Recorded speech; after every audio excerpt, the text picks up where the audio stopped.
નમસ્કાર બાળકો, સમજાવવાના મિત્રો. જુઓ, આપણે બાષ્પોત્સર્જનની ચર્ચા કરતા હતા.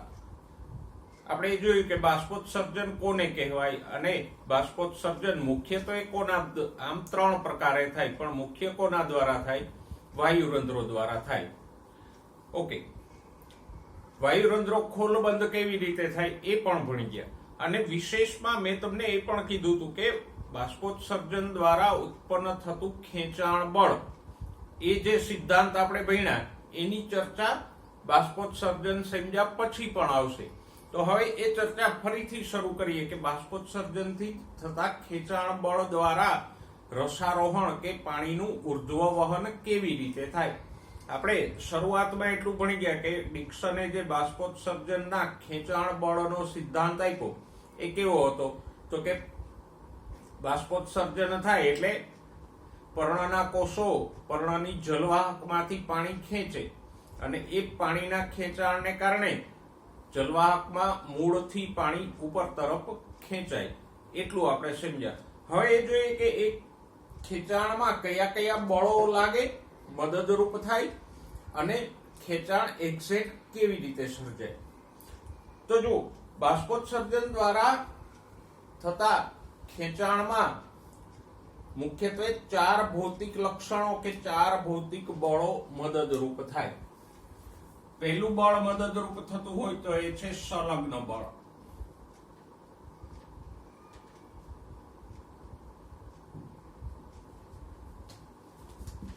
સંલગ્ન બળ કોને કહેવાય? તો કે પાણીના અણુ વચ્ચેના આકર્ષણને શું કહેવાય? સંલગ્ન બળ.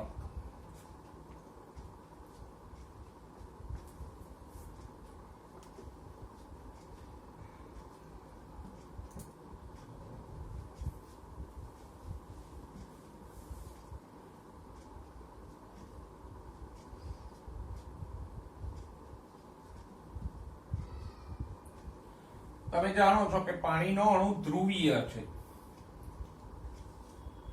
એમાં ઓક્સિજન હોય અને 2 હાઇડ્રોજન હોય. તો ઓક્સિજન ઉપર આંશિક ઋણ વીજભાર હોય, જ્યારે હાઇડ્રોજન ઉપર આંશિક ધન વીજભાર હોય. તો પાણીના અણુની આ ધ્રુવીયતાને કારણે પાણીના 2 અણુઓ વચ્ચે આકર્ષણ રહે.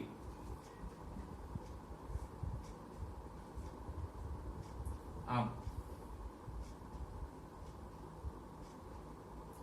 એકનો હાઇડ્રોજન બીજા અણુના ઓક્સિજન સાથે આકર્ષણ દર્શાવે, એને જ શું કહેવાય? સંલગ્ન બળ. અને સંલગ્ન બળને કારણે ઉત્સેદન ખેંચાણમાં પાણીનો સળંગ સ્તંભ ઉપર ચડે કે પર્ણની જલવાહકમાંથી પાણી ખેંચાય તો એની પાછળ બીજો અણુ, ત્રીજો, ચોથો બધા અણુઓ છેક મૂળથી ઉપર સુધી ખેંચાય. જો સંલગ્ન બળ ના હોય તો ઉપરના અણુઓ ખેંચાય, નીચેનું પાણી ખેંચી શકાય નહીં. તો આ સંલગ્ન બળ ઉત્સેદન ખેંચાણમાં મદદરૂપ થાય. બીજું બળ છે અભિલગ્ન બળ.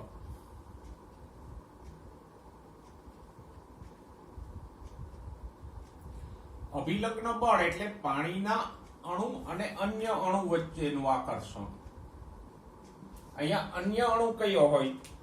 તો કે જલવાહકની દિવાલ.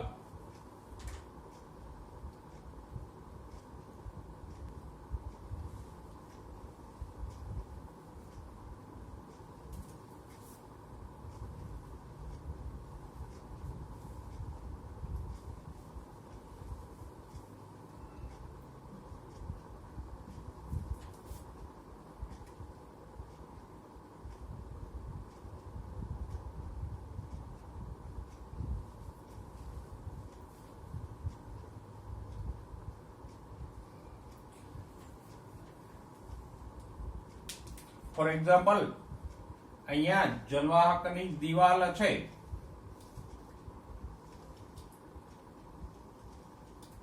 તો જલવાહકની દિવાલમાં કોઈ ધન વીજભારિત અણુઓ હોય અને ઋણ વીજભારિત અણુ હોય તો એની સાથે આમ અનુક્રમે ઓક્સિજન અને હાઇડ્રોજન આકર્ષણ બળથી જોડાયેલા રહીએ, જેથી કરીને પાણી સહેલાઈથી આમ નીચે નથી પડતું. જો કોઈ નળીમાં કે ક્યાંય પણ આપણે પાણી ભરીએ તો એની દિવાલ સાથે એ પાણી ચોટેલું રહે. પાણી ખાલી કરી નાખો તોય. શા માટે? તો કે એની સાથે અભિલગ્ન બળ છે, એટલે પાણી ત્યાં લાગેલું રહે. તો આ બે બળો ખેંચાણમાં ઉપયોગી થાય. ત્રીજું બળ છે પૃષ્ઠતાણ.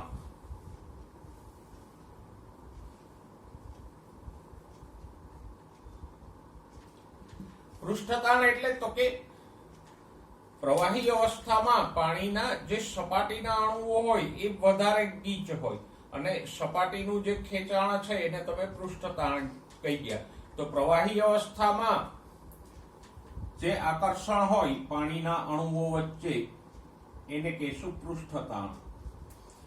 વરાળ સ્વરૂપે પાણી હોય તો એમાં પૃષ્ઠતાણ ઓછું હોય.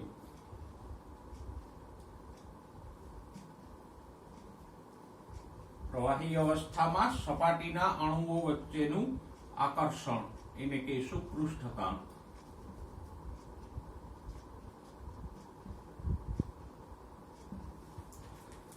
અને ચોથું બળ લાગે આમાં કેશાકર્ષણ.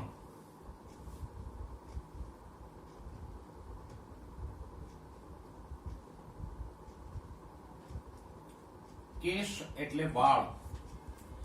તો વાળ જેવી પાતળી નલિકામાં પ્રવાહી આપમેળે ઊંચે ચડે એને શું કહેશું? કેશાકર્ષણ. તો અહીંયા પાતળી જલવાહિની છે. પાતળી નલિકાઓ કોણ છે? જલવાહિનીઓ અને જલવાહિની કીઓ.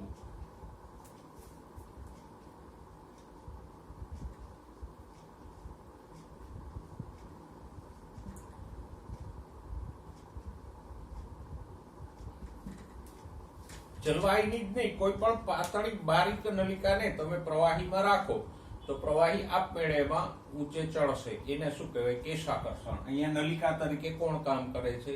જલવાહિની અને જલવાહિની કી, જે બિલકુલ પાતળી છે, એટલે એમાં કેશાકર્ષણથી પાણી ઊંચે ધકેલાશે. તો આ ચારેય બળ પાણીના ઉપર ખેંચાણમાં મદદરૂપ થશે. જો ખેંચાણ તો બાષ્પોત્સર્જનથી જ થાય છે, પણ આ બળો પાણીને ઉપર ચડવામાં મદદરૂપ થાય છે.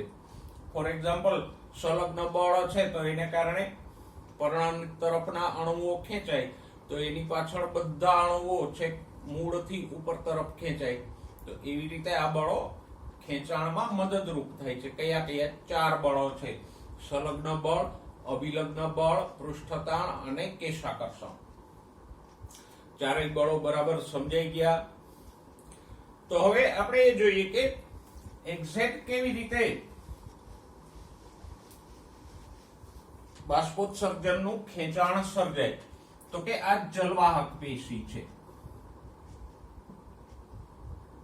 અને આ પેશીને આપણે પર્ણમધ્ય કહીએ. આ વાયુરંધ્ર છે અને આ વાયુરંધ્ર નીચેનું કોટર એને કહેશું અધોરંધ્રીય કોટર. હંમેશા વાયુરંધ્રની નીચે આવી ખાલી જગ્યા હોય એને કહેવાય અધોરંધ્રીય કોટર. અને આ છે આંતરકોષીય અવકાશો.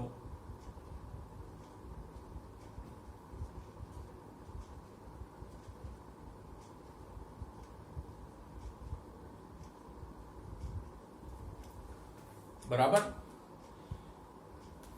તો હવે જુઓ, સૂર્યપ્રકાશની હાજરીમાં પર્ણમાં પાણી વરાળ સ્વરૂપે હોય અને એ વરાળની એક પરત, પાણીની એક પાતળી પરત આમ કોષોની આજુબાજુએ લાગેલી હોય. આવી રીતે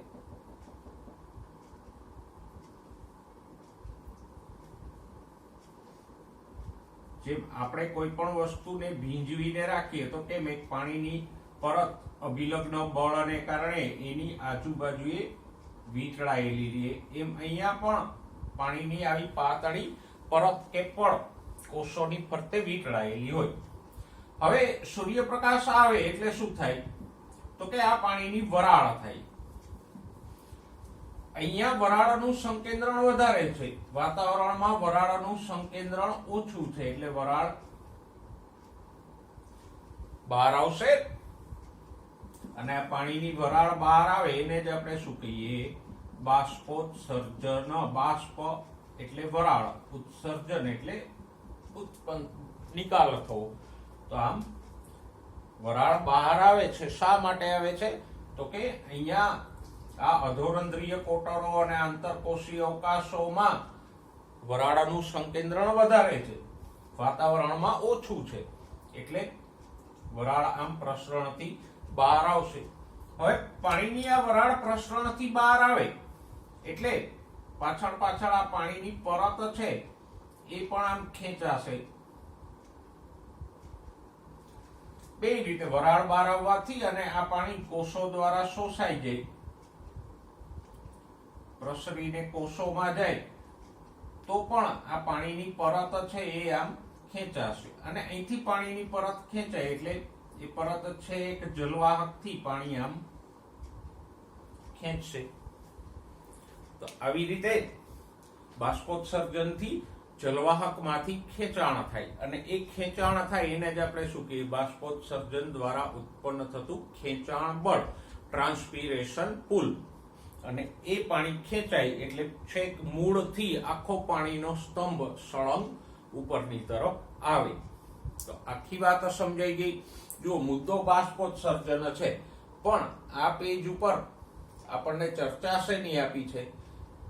ટ્રાન્સપિરેશન પુલ એટલે કે ઉત્સેદન દ્વારા ઉત્પન્ન થતા ખેંચાણ બળની, કે એમાં આ 4 બળો મદદરૂપ થાય અને એક્ચ્યુઅલમાં કેવી રીતે વરાળના પ્રસરણથી આમ પાણીનું ખેંચાણ થાય. તો ચર્ચા આપણને ટ્રાન્સપિરેશન પુલની આપી છે, એને બરાબર જરા ધ્યાનમાં રાખજો. ઓકે, હવે પ્રાયોગિક રીતે આ વસ્તુ સાબિત થયેલી છે કે ટ્રાન્સપિરેશન પુલથી કે બાષ્પોત્સર્જનના ખેંચાણથી 130 મીટર જેટલી ઊંચાઈએ પાણીને ખેંચી શકાય. ઊંચાઈએ તો નહીં પણ ઊંચાઈ સુધી. અને આ બાબત છે આ ડિક્સનના ઉત્સેદન ખેંચાણ સિદ્ધાંતને સ્વીકારવા માટે આપણને પ્રેરે છે. એટલા માટે કે 130 મીટર ઊંચાઈ સુધી જો બાષ્પોત્સર્જનના ખેંચાણથી પાણીને ખેંચી શકાતું હોય તો પછી મોટા વૃક્ષોમાં પણ પાણીનું વહન શક્ય છે. એટલે બાષ્પોત્સર્જનનું ખેંચાણ એટલા પ્રમાણમાં હોય છે કે એ મોટા વૃક્ષોમાં પણ પાણીનું વહન કરી આપે. બરાબર. મૂળદાબ એટલો બધો નહોતો કે જેનાથી બહુ ઊંચે સુધી પાણીને ધકેલી શકાય. અને બીજી વસ્તુ કે અહીંયા પાણીને ખેંચવામાં આવે છે, એટલે આ સિદ્ધાંત કેવો થયો? ઋણાત્મક દાબ તફાવતના આધારે. જ્યારે મૂળ દાબમાં પાણીને નીચેથી દબાણ આપીને ધકેલવાની વાત હતી, એટલે એ ધનાત્મક દાબ તફાવતનો સિદ્ધાંત હતો. તો આ લાંબા મુદ્દામાં આપણે બાષ્પોત્સર્જન ભણ્યા, વાયુરંધ્રની રચના અને ખોલબંધ થવાની ક્રિયા પણ ભણ્યા, અને બાષ્પોત્સર્જન દ્વારા કેવી રીતે ખેંચાણ થાય પાણીનું એ પણ સમજ્યા. આશા રાખું છું કે તમને સારી રીતે સમજાઈ ગયું હશે બેટા. ઓકે, હવે જો બાષ્પોત્સર્જન અને પ્રકાશ સંશ્લેષણ એક સમાધાન એટલે બે વચ્ચે ઝઘડો નથી કે એનું સમાધાન એમ, પણ બાષ્પોત્સર્જન અને પ્રકાશ સંશ્લેષણ વચ્ચેનો સંબંધ અથવા સંતુલનની વાત છે કે બાષ્પોત્સર્જન અને પ્રકાશ સંશ્લેષણ કેવી રીતે એકબીજા સાથે જોડાયેલા છે. પણ શરૂઆત આપણે એક વાક્યથી કરીએ કે બાષ્પોત્સર્જન આવશ્યક દૂષણ છે. એમ કહે તો બાષ્પોત્સર્જનથી વનસ્પતિ લગભગ 99% પાણી ગુમાવી દે છે. વનસ્પતિ જે ટોટલ પાણી શોષે એમાંનો 1% એ પોતાના ઉપયોગમાં લે છે, બાકીનો 99% બાષ્પોત્સર્જનથી એ ગુમાવી દે. અને ઘણીવાર તો બાષ્પોત્સર્જનને કારણે વનસ્પતિને ડિહાઇડ્રેશન પણ થઈ જાય. તો આ રીતે જુઓ તો બાષ્પોત્સર્જનથી પુષ્કળ પાણીનો વ્યય થાય અને વનસ્પતિને પાણીની ખેંચ પણ ઊભી થાય. તો એ રીતે બાષ્પોત્સર્જન એક દૂષણ એટલે હાનિકારક છે, પણ છતાંય આવશ્યક છે. શા માટે બાષ્પોત્સર્જન આવશ્યક છે જોઈએ. જો પહેલો મુદ્દો તો કે બાષ્પોત્સર્જનને કારણે એક તો વનસ્પતિમાં વહન અને શોષણ માટે ખેંચાણ બળ ઉત્પન્ન થાય.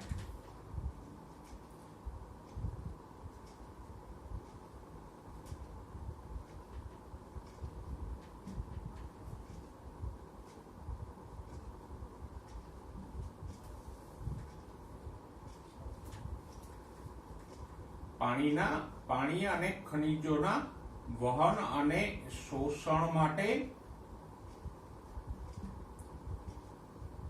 ખેંચાણ ઉત્પન્ન થાય. એ આપણે જે હમણાં ભણ્યા એને આપણે ઉત્સેદન ખેંચાણ એવું કીધું હતું. પછી તો કે પ્રકાશ સંશ્લેષણ માટે પાણી પૂરું પડે.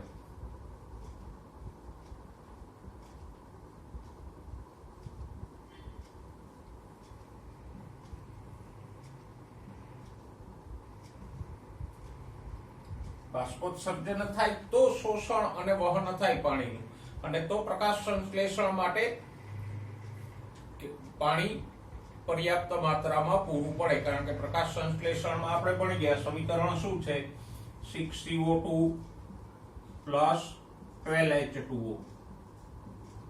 એમાંથી ગ્લુકોઝ અને O2 બને તો પ્રકાશ સંશ્લેષણ માટે પાણી આવશ્યક છે. એ બાષ્પોત્સર્જન દ્વારા પૂરું પડે. પછી બાષ્પોત્સર્જનથી પાણી ખેંચાય તો પાણીમાં ઓગળેલા ખનિજો પણ વહન પામી અને ઉપર તરફ ધકેલાય. હવે જો બાષ્પોત્સર્જન ન થાય, દાખલા તરીકે કોઈ વનસ્પતિ 100 લીટર પાણી શોષે છે તો આપણે કીધું એમાંથી 99% તો બાષ્પોત્સર્જન દ્વારા એ ગુમાવી દેશે. ફક્ત 1 લીટર જ એ ઉપયોગમાં લેશે. પણ હવે જો બાષ્પોત્સર્જન ના હોય તો વનસ્પતિ કેટલું પાણી શોષશે? ફક્ત 1 જ લીટર પાણી ઉપર તરફ વહન પામશે. તો ઓછું પાણી વહન પામશે તો ખનિજો ઓછા જશે ને. એટલે આમ બાષ્પોત્સર્જનને કારણે વધારે પાણીનું વહન થાય છે, એટલે ખનિજો પણ પર્યાપ્ત માત્રામાં વનસ્પતિને મળી રહી. પછી પર્ણોની સપાટીને 10 થી 15 અંશ ઠંડી રાખે, અથવા તો એમ કહીએ કે શીતળતા પ્રેરે. જેવી રીતે આપણને પરસેવો ઠંડક પહોંચાડે છે, એવી જ રીતે બાષ્પોત્સર્જનથી ઉત્પન્ન થતી આ વરાળ છે એ પણ પર્ણો અને હવાઈ ભાગોની સપાટીને 10 થી 15 અંશ ઠંડી રાખે. એટલે જ તડકામાં આપણે વૃક્ષની નીચે બેસીએ તો આપણને ઠંડક અનુભવાય આ બાષ્પોત્સર્જનની વરાળને કારણે. આશુન્નતા જાળવી રાખે. બાષ્પોત્સર્જનથી પાણીનું ખેંચાણ થાય એટલે કોષોની આશુન્નતા જળવાય, અને કોષોની આશુન્નતા જળવાય તો જ પર્ણો અને બધા પોતાનો આકાર જાળવી રાખે. જો આશુન્નતા ઘટી જાય તો બધા પર્ણો પણ આમ કરમાઈને ઢળી જાય. તો બાષ્પોત્સર્જનને કારણે આ બધા ફાયદાઓ થાય. એટલે જ બાષ્પોત્સર્જન નુકસાનકારક હોવા છતાંય આવશ્યક છે. અને ખાસ કરીને પ્રકાશ સંશ્લેષણ માટે પાણી પૂરું પાડવામાં બાષ્પોત્સર્જનનો રોલ મહત્વનો છે. એટલે જ આપણે કીધું ને બંને વચ્ચેનું સમાધાન કે સંતુલન. ઓકે, આના ઉપરાંતની એક બાબત હોય તો બાષ્પોત્સર્જન જલચક્રમાં પણ ફાળો આપે. જલચક્ર કે વરસાદનું ચક્ર કેવી રીતે? તો કે જંગલોમાં સંખ્યાબંધ વૃક્ષો હોય એ બાષ્પોત્સર્જન દ્વારા ઢગલાબંધ પાણી વાતાવરણમાં વરાળ સ્વરૂપે મુક્ત કરે, અને પછી એ જ વરાળ છે એ વરસાદ સ્વરૂપે પાછી જમીન ઉપર આવે. તો જો બાષ્પોત્સર્જન ન થાય તો વાતાવરણમાં મુક્ત થતી વરાળનું પ્રમાણ પણ ઘટી જાય અને વરસાદનું પ્રમાણ પણ ઘટી જશે. એટલે જ કે છે ને કે વૃક્ષો લાવો વરસાદ વાવો. ઊંધું છે, વૃક્ષો વાવો વરસાદ લાવો.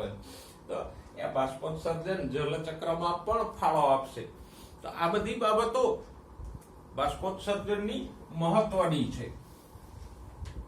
અથવા તો એમ કહીએ કે બાષ્પોત્સર્જન કઈ દ્રષ્ટિએ જરૂરી છે, તો આ બધી બાબતોને કારણે બાષ્પોત્સર્જન આવશ્યક છે. ભલે એનાથી વનસ્પતિ ઘણું બધું પાણી ગુમાવી દે છે, ક્યારેક વનસ્પતિને ડિહાઇડ્રેશન પણ થઈ જાય છે, છતાંય ઓકે. જો નીચે થોડીક મુદ્દામાં તમને ચર્ચા આપી છે C3 અને C4.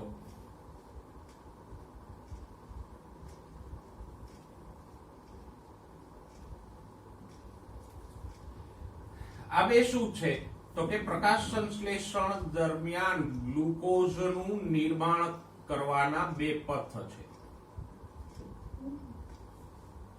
CO2 માંથી પ્રકાશ સંશ્લેષણ દરમિયાન ગ્લુકોઝનું નિર્માણ બે રીતે થાય. અમુક વનસ્પતિઓ જે પ્રક્રિયા કરે એને આપણે કહીશું C3 પથ, અને બીજી અમુક વનસ્પતિઓ જે પ્રક્રિયાથી ગ્લુકોઝ બનાવે એને કહીશું C4 પથ. એ આપણે 13મા ચેપ્ટરમાં સવિસ્તાર ભણશું. પણ અત્યારે એટલું યાદ રાખો કે C4 ની શર્કરા બનાવવાની ક્ષમતા વધુ છે, એટલે કે પ્રકાશ સંશ્લેષણથી ખોરાક કે ગ્લુકોઝનું નિર્માણ કરવાની ક્ષમતા C4 વનસ્પતિઓમાં વધુ છે. અને બીજું, આ વનસ્પતિઓમાં પાણીનો વ્યય ઓછો છે.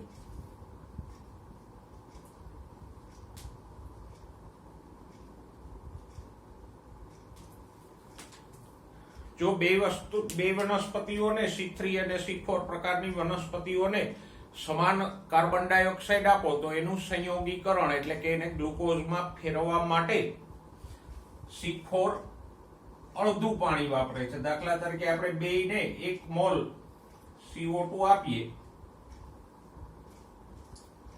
તો આ CO2 માંથી ગ્લુકોઝ બનવાની ક્રિયામાં C3 જેટલું પાણી વાપરશે, એના કરતા C4 અડધી માત્રામાં જ પાણી વાપરશે.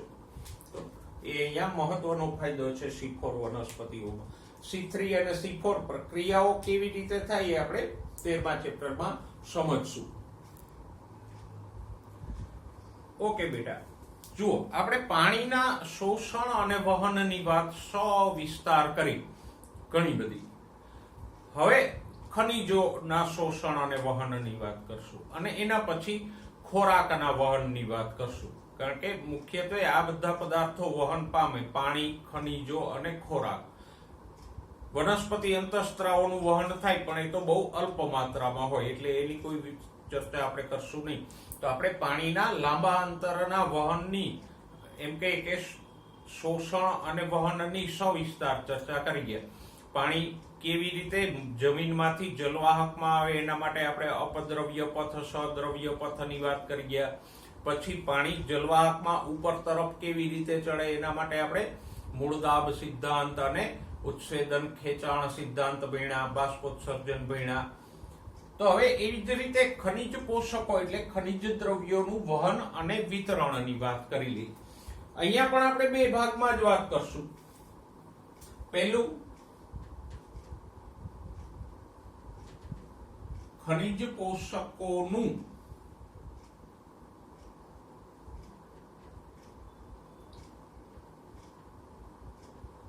ભૂમિથી જલવાહકમાં વહન.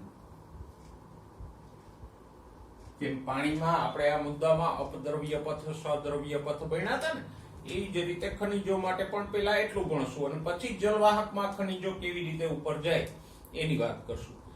પણ પેલા એક વસ્તુ ખનિજોના શોષણ માટે યાદ રાખો કે ખનિજો મૂળમાં આવેલા મૂળરોમ દ્વારા જ શોષાય, પણ પાણીની સાથે સાથે પાણીની જેમ શોષાતા નથી. પાણી તો નિષ્ક્રિય રીતે આશ્રુતિ દ્વારા શોષણ પામશે, પણ ખનિજોનું નિષ્ક્રિય શોષણ નહીં થાય. એના બે કારણો છે. પહેલું તો ખનિજો વીજભારિત હોય.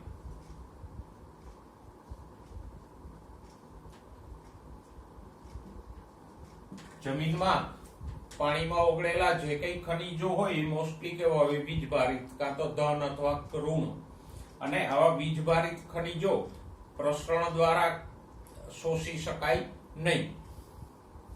અને બીજું કારણ છે મોટા ભાગે ખનિજોનું સંકેન્દ્રણ જમીનમાં ઓછું હોય.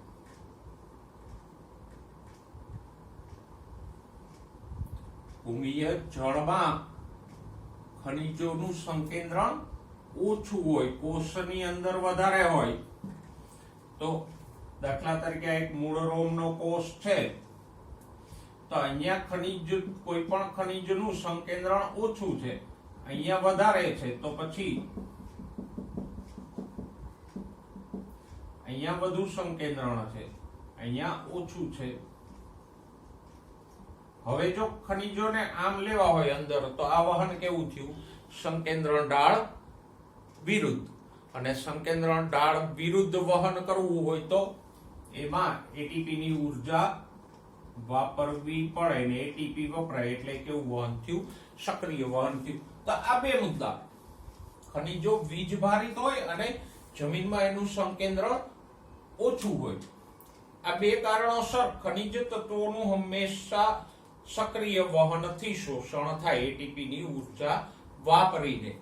સમજાઈ ગયું બરાબર? ઓકે. હવે આ સક્રિય વહનમાં કોષરસ પટલમાં આવેલા પ્રોટીનો, જેને આપણે આયન પંપ કીધા હતા, એ ભાગ ભજવે. એ તો આપણે વહનમાં ભણી ગયા કે જે પ્રોટીનો હોય એ આયન માર્ગો કે આયન પંપો તરીકે કાર્ય કરે અને ચોક્કસ આયનોનું વહન કરે. તો ખનિજ તત્વોનું શોષણ કેવી રીતે થાય છે? ખનિજ પોષકોનું સક્રિય વહનથી એટીપી ની ઉર્જા વાપરીને થાય. અને કોના દ્વારા થાય? આયન પંપો નામના પ્રોટીનો જે કોષરસ પટલમાં આવેલા હોય એના દ્વારા શોષણ થશે. Is that clear? ઓકે. પણ સીધે સીધું એવું નહીં બને કે ખનિજો બધા મૂળ રોમમાં જ શોષાઈ જાય. ઘણી બધી વાર અથવા ઘણી બધી માત્રામાં પેલા અપદ્રવ્ય પથ દ્વારા કોષ દિવાલના માર્ગે પણ ખનિજોનું વહન થશે.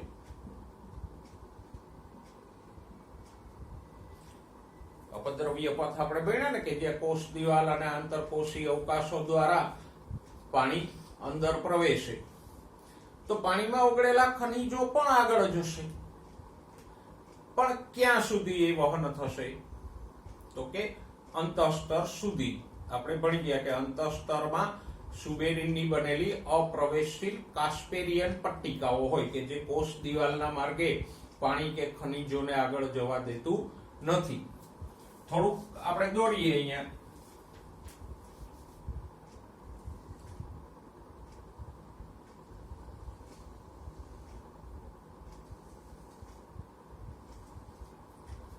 દાખલા તરીકે આ બે બાહ્યકના કોષો છે અને આંતઃસ્તરનો કોષ છે.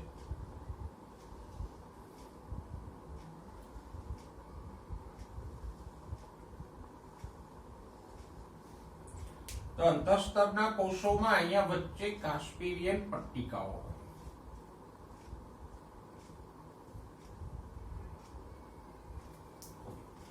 તો અહીંયા સુધી તો અપદ્રવ્ય પથ દ્વારા કોષ દિવાલમાં થઈ અને પાણી અને ખનિજો બધા આવશે, અને ખનિજોમાંય બધા આવશે. ત્યારે મેં ચર્ચા કરી હતી કે ફોર એક્ઝામ્પલ મેગ્નેશિયમ હોય તો એ પણ આવશે, આર્સેનિક હશે તો એ પણ આવશે, અને લેડ હશે તો એ પણ આવશે.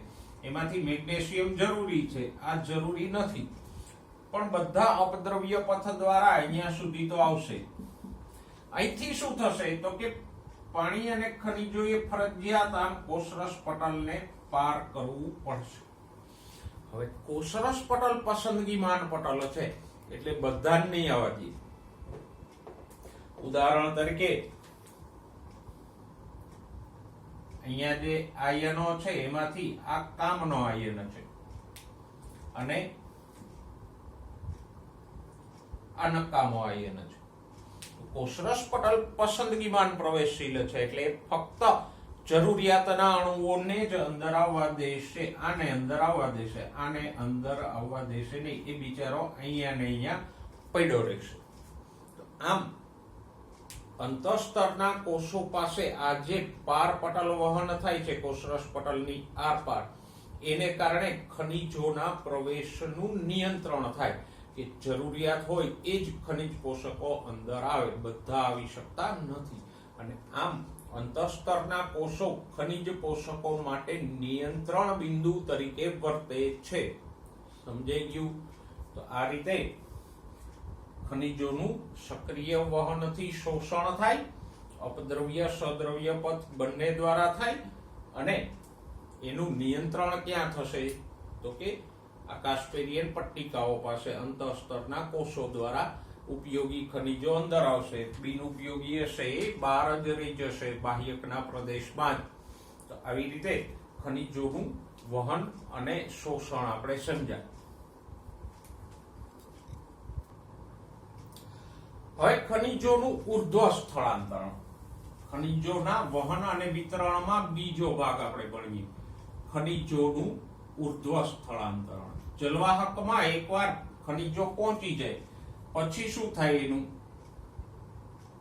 તો કે એનું ઉર્ધ્વ સ્થળાંતરણ એટલે કે પ્રકાંડ અને પર્ણ તરફ વહન થાય, એને કહીશું ઉર્ધ્વ સ્થળાંતરણ.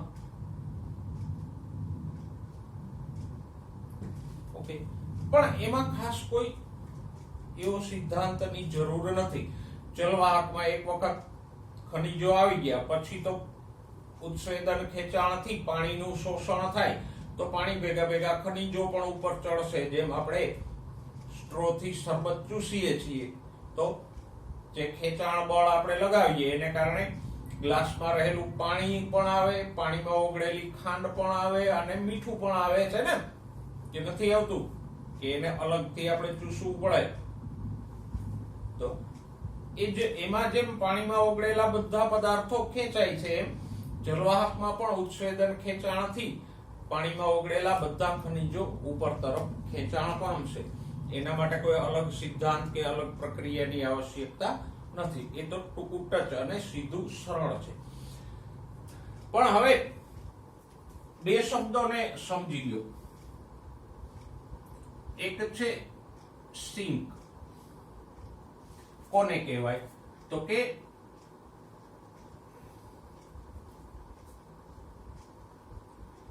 ખનિજો કે ખોરાકનો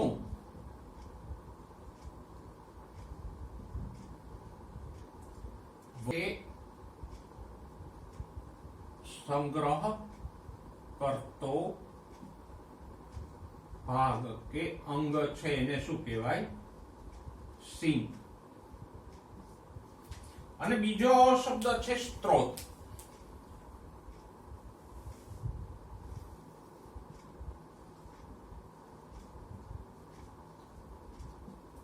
તો કે કાર્બનિક દ્રવ્યો એટલે કે ખોરાકનું ઉત્પત્તિ સ્થાન, એને કહેવાય સ્ત્રોત. તો ખનિજો માટે પણ આવા સ્ત્રોત કે સિંક હોય. ખનિજોનો સ્ત્રોત કયો છે? આમ પર્યાવરણની દ્રષ્ટિએ જોઈએ તો કાર્બન અને ઓક્સિજન શેમાંથી મળે? વાતાવરણના CO2 માંથી પ્રાપ્ત થાય. હાઇડ્રોજન તો કે પાણીમાંથી પ્રાપ્ત થાય. અને બાકીના જે કંઈ ખનિજો છે, આયર્ન, કેલ્શિયમ, મેગ્નેશિયમ, એ બધા ભૂમિમાંથી પ્રાપ્ત થાય. એટલે પર્યાવરણીય દ્રષ્ટિએ CO2, પાણી અને ભૂમિ એ ખનિજોના સ્ત્રોત છે. પણ વનસ્પતિમાં ખનિજો ક્યાંથી પ્રાપ્ત થાય? મૂળ દ્વારા. તો મૂળ છે એ ખનિજોનો સ્ત્રોત થયો. ત્યારે પર્ણો કે પ્રકાંડ કે ફળ કે બીજ જ્યાં આ ખનિજો વપરાય છે કે સંગ્રહાય છે એને શું કહીશું? સિંક. સમજાઈ ગયું? અને વહન હંમેશા કઈ બાજુ થાય? સ્વાભાવિક છે, સ્ત્રોતથી સિંક તરફ જ થાય. જ્યાં ઉત્પન્ન થાય ત્યાંથી વપરાશ કે સંગ્રહના સ્થાન તરફ વહન થશે. તો આ બે શબ્દો બરાબર યાદ રાખજો. જો સિંક તરીકે કોણ કોણ વર્તે? તો કે પર્ણ હોય, ફળ હોય, બીજ હોય, ખોરાક સંગ્રહ કરતા મૂળ પ્રકાંડ જેવા ભાગો હોય, તો એની અંદર આ ખોરાકનો સંગ્રહ ખનિજોનો સંગ્રહ થાય એટલે એ બધા ભાગો શું થયા? સિંક થયા. પણ હવે સિંક અને સ્ત્રોત ઘણીવાર બદલાતા પણ રહેતા હોય.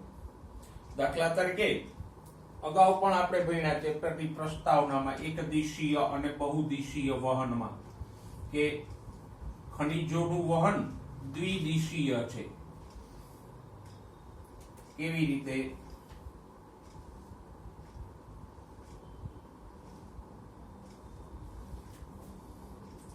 તો કે સામાન્યતઃ ભૂમિમાંથી આવતા ખનિજો આમ પર્ણની અંદર વપરાય. ફોર એક્ઝામ્પલ મેગ્નેશિયમ છે તો એ ક્લોરોફિલ બનાવવામાં વપરાણો, તો પર્ણ શું થયું? સિંક. પણ આ ખનિજો પાછા પણ જશે. ક્યારે જાય? તો કે સામાન્યતઃ જ્યારે પર્ણ ઘરડું થાય, જીર્ણ બને, ત્યારે પર્ણ ખરે એ પહેલા આમાંના ઘણા બધા ખનિજોને પાછા શોષી લેવામાં આવે. કારણ કે પર્ણ સાથે ખનિજો એમને ખરી જાય તો એ તો એક પ્રકારનો વ્યય થયો ને. એવો વ્યય ન થાય એટલે ઘણા બધા ખનિજોને પાછા શોષી લેવામાં આવે. એને કીધું છે પુનઃ સંગઠન. તો પર્ણો મૃત્યુ પામે એ પહેલા એમાંથી ઘણા બધા ખનિજોને ફરીથી લઈ અને બીજા વિકાસ પામતા ભાગોને આપી દેવામાં આવે. એને શું કહેવાય? પુનઃ સંગઠન. અંડરલાઈન કરો. કોનું કોનું પુનઃ સંગઠન થાય?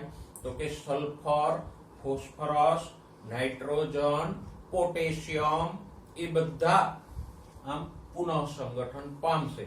અને કોનું પુનઃ સંગઠન નહીં થાય એટલે કે જીર્ણ પર્ણોમાંથી કોને પાછા મેળવી નહીં શકાય? કેલ્શિયમને મેળવી નહીં શકાય. કારણ કે કેલ્શિયમ મહદઅંશે કોષ દિવાલની બહાર મધ્ય પટલમાં હોય એટલે એનું પુનઃ સંગઠન મુશ્કેલ થાય. તો કયા કયા ખનિજોનું? પહેલું તો એ કે પુનઃ સંગઠન એટલે શું? તો કે જીર્ણ ભાગોમાંથી ખનિજ દ્રવ્યોને પાછા લઈ લેવામાં આવે એને શું કહેવાય? પુનઃ સંગઠન. કોનું પુનઃ સંગઠન શક્ય છે? તો કે સલ્ફર, ફોસ્ફરસ, નાઇટ્રોજન, પોટેશિયમ જેવા ત્વરિત એટલે કે ઝડપી ચયાપચય પામતા દ્રવ્યોનું. જ્યારે કોનું પુનઃ સંગઠન શક્ય નથી? કેલ્શિયમનું. ઓકે, તો આટલું આપણે સમજ્યા. અને આની ઉપરથી બીજી વાત એ સાબિત થઈ કે ખનિજોનું વહન કેવું છે? દ્વિદિશીય. એક સમયે આમ જલવાહકમાંથી ગયા હતા, પર્ણ જીર્ણ થયું એટલે પાછા રિટર્ન આવ્યા, માટે વહન કેવું થયું? દ્વિદિશીય વહન થયું. તો આવી રીતે ખનિજ તત્વોની આપ-લે કરવામાં આવે. બરાબર. હવે જો આ જ મુદ્દામાં નીચેની થોડીક લીટીઓ જોઈએ તો જલવાહકનું વિશ્લેષણ આપણે કરીએ તો આપણને જોવા મળે કે એમાં નાઇટ્રોજન અકાર્બનિક સ્વરૂપોમાં પણ હોય અને કાર્બનિક સ્વરૂપમાં પણ હોય. દાખલા તરીકે એમિનો એસિડમાં રહેલો નાઇટ્રોજન કાર્બનિક અણુનો ભાગ છે તો એ કાર્બનિક છે. જ્યારે એમોનિયા કે NO3 સ્વરૂપનો જે નાઇટ્રોજન છે એ અકાર્બનિક છે. તો બંને પ્રકારનો નાઇટ્રોજન હોય. એવી જ રીતે ફોસ્ફરસ કે સલ્ફર પણ કાર્બનિક અકાર્બનિક બંને સ્વરૂપોમાં મળી આવે. સલ્ફર ઘણા બધા એમિનો એસિડનો ઘટક છે તો એમિનો એસિડમાં સંકળાયેલો હોય સલ્ફર તો એ કાર્બનિક સ્વરૂપનો છે. અકાર્બનિક સ્વરૂપે SO4 સ્વરૂપે પણ જલવાહકમાં મળી આવે. એવી જ રીતે અકાર્બનિક ખનિજોનું આદાન પ્રદાન અનવાહક જલવાહક વચ્ચે પણ થાય. ઘણા બધા અકાર્બનિક ખનિજો જલવાહકમાંથી અનવાહકમાં પણ જાય. તો સરવાળે આપણે કહી શકીએ કે કોઈ સ્પષ્ટ ભિન્નતા નથી કે જલવાહક અકાર્બનિક દ્રવ્યોનું જ વહન કરે અને અનવાહક કાર્બનિક દ્રવ્યોનું જ વહન કરે. અનવાહક અને જલવાહક બંનેમાં કાર્બનિક અને અકાર્બનિક અણુઓ હોય. હા, અનવાહકમાં કાર્બનિક અણુઓ શર્કરા વગેરેનું પ્રમાણ ઊંચું હોય, જલવાહકમાં કાર્બનિક અણુઓનું પ્રમાણ ઓછું હોય, અકાર્બનિકનું પ્રમાણ વધુ હોય. પણ બંને પેશીઓ બંને પ્રકારના અણુઓનું વહન તો કરે જ છે. જો હવે ખોરાકના વહનની વાત કરીએ. આપણે ખનિજોનું વહન પૂરું કર્યું. ખોરાકનું વહન કઈ બાજુ થાય? તો કે હંમેશા સ્ત્રોતથી સિંક તરફ વહન થશે. ખોરાક માટે સ્ત્રોતની વાત કરો તો કયો છે? તો કે મોટે ભાગે પર્ણ છે એ ખોરાકનો સ્ત્રોત છે, કારણ કે પર્ણમાં જ પ્રકાશ સંશ્લેષણથી ખોરાક બનતો હોય. અને મૂળ, પ્રકાંડ, બીજ, ફળ આ બધા ભાગો ઊંધું થઈ ગયો પર્ણ ખોરાકનો સ્ત્રોત છે. જ્યારે સિંક તરીકે કયા ભાગો વર્તે છે? તો કે મૂળ, બીજ, ફળ આ બધા ભાગોમાં ખોરાકનો સંગ્રહ કે વપરાશ થાય, એટલે આ બધા ભાગો ખોરાક માટે સિંક તરીકે વર્તે. પણ હંમેશા એવું સ્થાયી નથી હોતું વનસ્પતિમાં. દાખલા તરીકે એક છોડ છે, આ વહન સ્ત્રોતથી સિંક તરફ જ થશે, પણ હંમેશા પર્ણ જ સ્ત્રોત હોય અને મૂળ સિંક હોય એવું ના હોય. આ બંનેનો સંબંધ પરિવર્તનશીલ છે કે એક ભાગ એક ટાઈમે સિંક તરીકે વર્તતો હોય તો બીજા ટાઈમે એ જ ભાગ સ્ત્રોત તરીકે વર્તતો હોય. બરાબર? જેમ કે આજે કોઈ વ્યક્તિ છે એ બેટા તરીકે હોય તો આવતા સમયમાં એ પાછો બાપ પણ બની જાય. એમ એક ભાગ આજે સિંક તરીકે વર્તતો હોય તો થોડા સમય પછી એ સ્ત્રોત તરીકે વર્તે. કેમ? સમજીએ. જુઓ, આપણે પેલા પર્ણ અને મૂળ લઈએ તો સામાન્ય ખોરાક આમ વહન પામતો હોય, એટલે પર્ણ શું થયું? સ્ત્રોત. અને મૂળની અંદર ખોરાકનો વપરાશ અને સંગ્રહ થાય એટલે મૂળ શું થયું? સિંક થયું. આ સામાન્ય પ્રક્રિયા છે, તમે સમજી શકો. પણ હવે પાનખર ઋતુમાં પર્ણો ખરી જાય ત્યારે મૂળમાં ખોરાકનો સંગ્રહ થાય. પાનખર ઋતુમાં આપણે જાણીએ છીએ પર્ણો ખરી જાય ત્યારે મૂળની અંદર ખોરાકનો સંગ્રહ થાય. પછી વસંત ઋતુની શરૂઆતમાં જ્યારે નવા પર્ણો આવે ત્યારે જે પર્ણની કલિકાઓ હોય, પર્ણકલિકાઓ,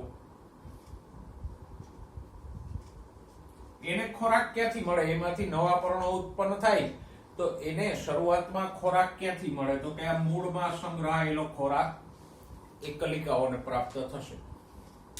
એવી જ રીતે એક સમયે પર્ણમાંથી બીજમાં ખોરાક સંગ્રહણો હોય તો બીજ સિંક છે, પર્ણ સ્ત્રોત છે.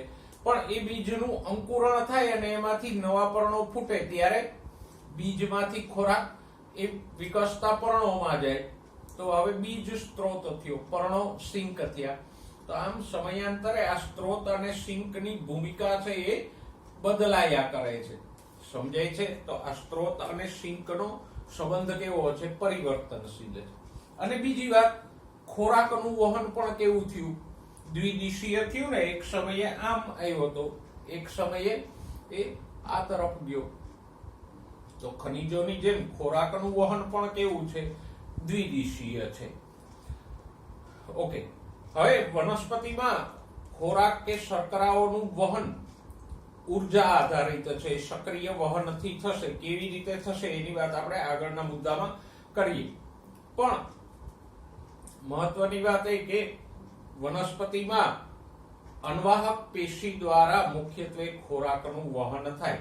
અને અન્વાહકમાં કયા કયા દ્રવ્યોનું વહન થાય? તો કે શર્કરા, શર્કરામાં મુખ્યત્વે હોય સુક્રોઝ, પછી એમિનો એસિડ અને અંતઃસ્ત્રાવો. તો અન્વાહક દ્વારા કયા કયા પદાર્થોનું વહન થાય?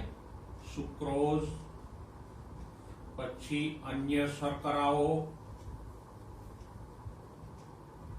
અને યાદ રાખજો અન્વાહક કોનું વહન કરે? પછી ઘણા બધા એમિનો એસિડ,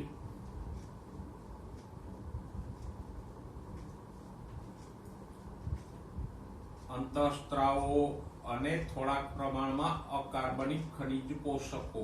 આ બધાનું વહન અન્વાહક પેશી દ્વારા થશે.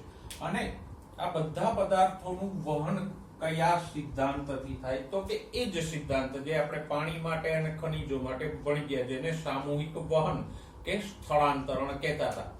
અને સામૂહિક વહન કે સ્થળાંતરણમાં દાબ તફાવતના આધારે વહન થાય. હવે આ દાબ પ્રવાહ કે દાબ તફાવત અન્વાહકમાં કેવી રીતે ઉત્પન્ન થાય એ આપણે આગળના મુદ્દામાં જોઈએ. જો સ્ત્રોતથી સિંક તરફ ખોરાકના કે અન્વાહકના વહન માટે કયો સિદ્ધાંત આધારિત છે? હમણાં આપણે કીધું એમ દાબ તફાવત, અને એ દાબ તફાવતને કારણે જ અન્વાહકમાં વહન કે પ્રવાહ સર્જાય. હવે આ દાબ તફાવત કેવી રીતે સર્જાય? તો કે આપણે પર્ણને સ્ત્રોત ગણીને વાત કરીએ તો પર્ણના કોષોમાં પ્રકાશ સંશ્લેષણથી શું ઉત્પન્ન થાય? ગ્લુકોઝ. પર્ણ છે તો એમાં પ્રકાશ સંશ્લેષણથી ગ્લુકોઝ બને. પછી ગ્લુકોઝ શેમાં ફેરવાઈ જાય? સુક્રોઝમાં. કારણ કે સુક્રોઝ નોન રિડ્યુસિંગ શર્કરા છે એટલે સુક્રોઝ સ્વરૂપે વહન થશે. પછી આ સુક્રોઝ ક્યાં જાય? ચાલની નલિકામાં જાય. પણ સક્રિય વહનથી થશે, કારણ કે સુક્રોઝ મોટી શર્કરા છે એટલે સક્રિય વહનથી આ સુક્રોઝ ક્યાં જશે? ચાલની નલિકા, જે અન્વાહકનો ઘટક છે અને જીવંત કોષ છે, જીવરસ કોષરસ યુક્ત, એની અંદર જશે. ઓકે. હવે ચાલની નલિકામાં પર્ણમાં જે અન્વાહક પેશી હોય એની ચાલની નલિકાઓમાં સુક્રોઝ આવ્યા જ કરે તો ચાલની નલિકામાં સંકેન્દ્રણ વધે.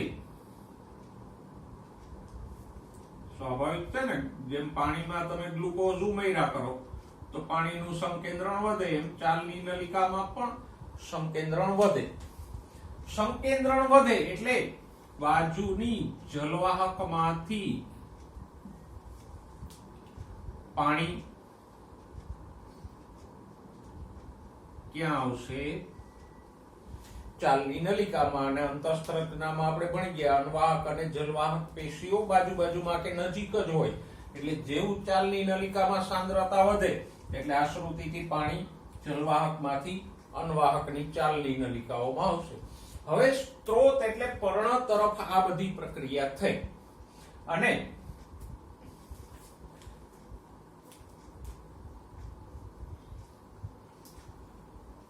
પાણી અને સુક્રોઝ ચાલની નલિકામાં ભરાય એટલે ચાલની નલિકામાં દબાણ વધે કે ના વધે? પર્ણ તરફની અન્વાહકમાં દબાણ વધે. વધ્યું કેવી રીતે? પાછું સમજી લ્યો. પર્ણમાં જે પ્રકાશ સંશ્લેષણથી ગ્લુકોઝ બન્યો હતો એ સુક્રોઝમાં ફેરવાનો, કારણ કે વહન સુક્રોઝ સ્વરૂપે જ થાય. સુક્રોઝ નોન રિડ્યુસિંગ શર્કરા છે. પછી આ સુક્રોઝ સક્રિય વહન દ્વારા એટીપી ના વપરાશથી ચાલની નલિકામાં એટલે અન્વાહકના ઘટકોમાં આવ્યું. અહીંયા સુક્રોઝનો ભરાવો થયો એટલે સંકેન્દ્રણ વધ્યું. સંકેન્દ્રણ વધ્યું તો આશ્રુતિથી જલવાહકમાંથી પાણી ક્યાં આવ્યું? ચાલની નલિકામાં. હવે ચાલની નલિકામાં સુક્રોઝ અને પાણીનો ભરાવો થયો એટલે દબાણ વધ્યું. એનાથી વિરુદ્ધ સિંક તરફના છેડે શું થાય? સિંક એટલે દાખલા તરીકે મૂળની વાત કરો તો ત્યાં પણ ચાલની નલિકાઓ તો હોય જ ને.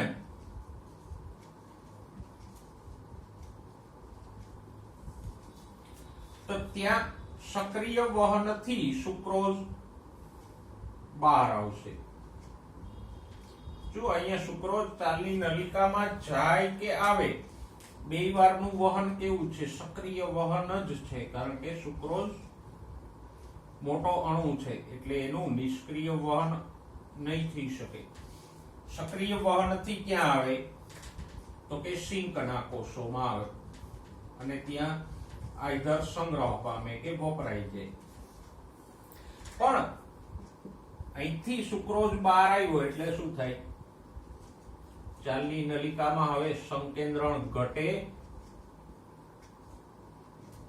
ઘટે ને, કારણ કે શર્કરા બહાર આવી ગઈ તો અહીંયા જે પ્રવાહી છે એમાં સંકેન્દ્રણ ઘટ્યું. સંકેન્દ્રણ ઘટે એટલે જલ ક્ષમતા વધે અને ચાલની નલિકામાં જલ ક્ષમતા વધી તો પાણી પાછું કઈ બાજુ જતું રહેશે? વધુ જલ ક્ષમતાથી ઓછી જલ ક્ષમતા એટલે જલવાહક તરફ પાણી જતું રહેશે. જે શર્કરા અને પાણી આવ્યા હતા એ હવે આ છેડે સિંક તરફ નીકળી ગયા અને પાણી અને શર્કરા બંને ચાલની નલિકામાંથી દૂર થયા તો દબાણ ઘટે. તો સ્ત્રોત તરફના છેડે આવી રીતે દબાણ વધે છે, સિંક તરફના છેડે શર્કરા અને પાણીનો નિકાલ થવાથી ચાલની નલિકામાં દબાણ ઘટે છે. તો પછી વધુ દબાણથી ઓછા દબાણ તરફ ખોરાકનું વહન થશે કે નહીં? આપણે કીધું હતું ને, દાબ અધિતર કે દાબ તફાવતથી વહન થાય. જે પાણીના કે ખનિજોના વહનમાં લાગુ પડ્યો એ જ વહન સ્થળાંતરણનો દાબ તફાવતનો સિદ્ધાંત અહીંયા પણ લાગુ પડ્યો. તો આ બંને બાબતોને સમજો કે સ્ત્રોત તરફના છેડે કેવી રીતે ચાલની નલિકામાં દબાણ વધે છે, સિંક તરફના છેડે કેવી રીતે દબાણ ઘટે છે, એ સમજજો બરાબર. ઓકે, જો આ તમને એક આકૃતિ આપી છે એની ચર્ચા પછી કરીએ, પણ પહેલા એ સમજી લઈએ કે ચાલની નલિકાઓમાં વહન કેવી રીતે થશે. તો એને આપણે સદ્રવ્ય પથ પ્રકારનું વહન કહી શકીએ, કારણ કે ચાલની નલિકાઓ જીવંત છે. સાથે સાથે બે ચાલની નલિકાઓ વચ્ચે આમ કાણાવાળી એક પટ્ટી હોય, એને આપણે શું કહીએ? ચાલની પટ્ટિકા. યાદ કરો, 6થું ચેપ્ટર અન્વાહક પેશી. અને આ જે છિદ્રો છે ચાલની પટ્ટિકાના, એમાં કોષરસીય તંતુઓ કે પ્લાઝ્મોડેસ્માટાઝ હોય. તો એ કોષરસીય તંતુઓ દ્વારા કોષરસમાં થઈને વહન થાય છે, માટે આ વહન કેવું છે?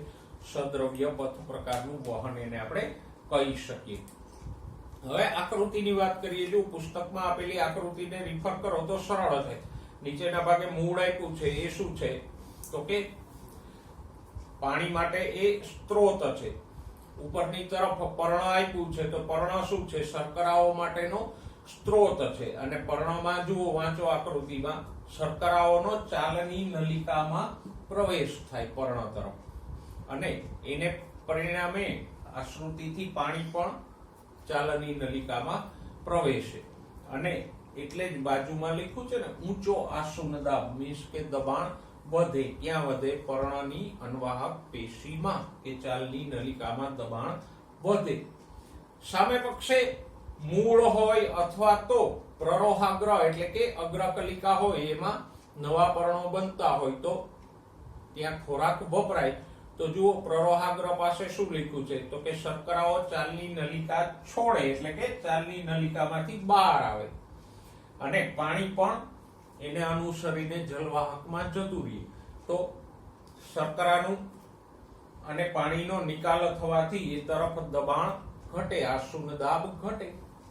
મૂળમાં પણ એ જ છે. સ્ત્રોત અને ચયાપચય માટે ચાલની નલિકામાંથી શર્કરાઓ દૂર થાય અને પાણી પણ ચાલની નલિકામાંથી દૂર થાય તો આસુન દાબ ઘટે. તો મૂળ હોય કે પ્રરોહાગ્ર, અહીંયા બંને સિંક તરીકે વર્તે છે, પર્ણ સ્ત્રોત તરીકે વર્તે છે. તો આ રીતે સરળતાથી આપણે અન્વાહકમાં ખોરાક કે કાર્બનિક દ્રવ્યોના વહનને સમજાવી શકીએ. કયા સિદ્ધાંતથી? દાબ પ્રવાહ. દાબ પ્રવાહ એટલે તો કે સ્ત્રોત તરફ ચાલની નલિકામાં દબાણ વધુ હોય, સિંક તરફ દબાણ ઓછું હોય તો સ્ત્રોતથી સિંક તરફ વહન થાય.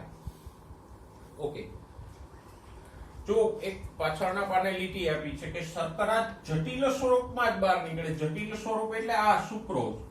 ગ્લુકોઝ છે શર્કરાનું સરળ સ્વરૂપ છે, જ્યારે સુક્રોઝ ડાયસેકેરાઇડ છે એટલે એ જટિલ સ્વરૂપ થયું. એટલે કે જટિલ સ્વરૂપે મતલબ કે સુક્રોઝ સ્વરૂપે જ બહાર આવશે અને પછી પર્ણમાં સિંકના કોષોમાં દાખલ થશે.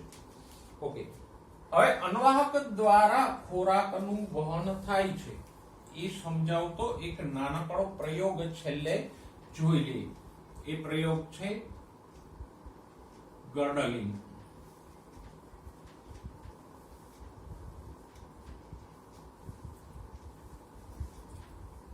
ગર્ડલિંગ એટલે શું? તો કે એક સરસ મજાનો તંદુરસ્ત છોડ લ્યો,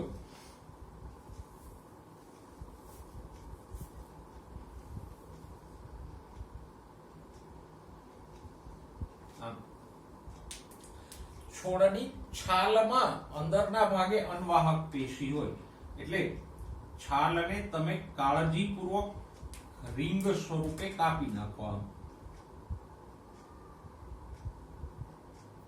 આવી રીતે ફરતી બાજુથી છાલની રીંગ ઉખાડી લેવાની. હવે ખોરાકનું વહન કેમ થાય છે? આમ સામાન્ય પર્ણથી મૂળ તરફ થતું હોય, પણ અહીંયા અન્વાહક પેશી આપણે કાપી નાખી છે એટલે અહીંયા ખોરાકનો ભરાવો થઈ જશે અને એને પરિણામે થોડાક સમયમાં આમ અહીંયા આ છાલાનો ભાગ છે ફૂલી જશે, કારણ કે આ ભાગમાં ખોરાકનો ભરાવો થાય. કયો ભાગ ફૂલશે?